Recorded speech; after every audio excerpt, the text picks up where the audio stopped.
We have breaking news right now. We just got word that there is possible shots fired near a police standoff that we've been following for you all day. News 10's Melissa Crash is at the scene still with the latest information. She's going to update us. Melissa? Hey, Brittany. So as we said earlier, a very active situation, and that proves right. It is still very active. Right after our live shot with you, about 5 minutes after that, we heard about 9 gunshots going off.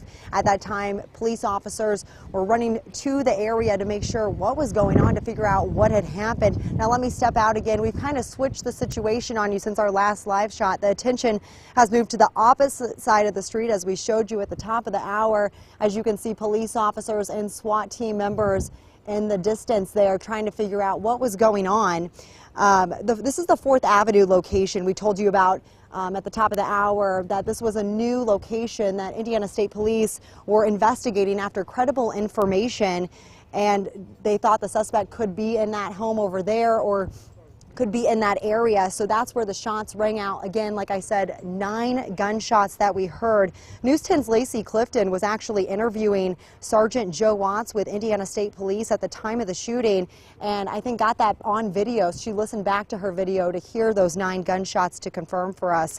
And once the shots rang out, I mean, just several officers ran to that area there. So just a very hectic scene, as you can see on your screen right there, as police and the crime tape is put up to learn more about this situation. Since those 9 gunshots, it's been really quiet. We don't know if maybe the suspect shot those gunshots or if it was officers. We're still working to learn a little more information about that.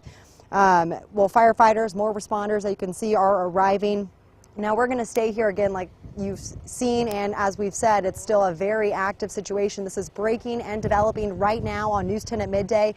We will make sure to have all of this information on WTHI-TV.com. We're going to stay out here to continue to follow this in this investigation. Reporting live in Terre Haute, I'm Melissa Crash, News 10.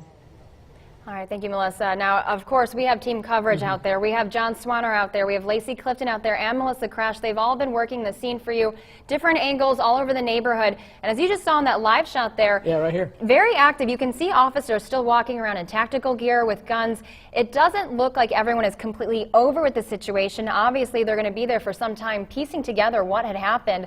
You know, we can also follow on Twitter. John Swanner has been updating us also details, yes. And he had mentioned that he had heard them yell shots fired, and like Melissa said, that's when chaos kind of broke out. You know, obviously we're going to find out more information. You can see that SRT and SWAT is still there. They're going to be putting things together for us, and we're going to hopefully get some more information for you later. But of course, this story is not over. It's going to continue on News 10 and 1st to 5. And just as a tidbit, we know a lot of our folks on TV aren't from the area. If we can take the weather machine, I can give you an idea of where all this is happening.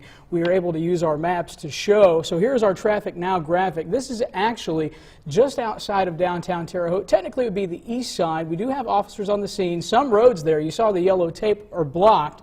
I've put this white square on the map to give you the idea of where this is. 1st Avenue, 22nd Street, just off of Locust. Now, I can get you out a little further. Why police are being so careful? This is less than a mile from Benjamin Franklin Elementary School.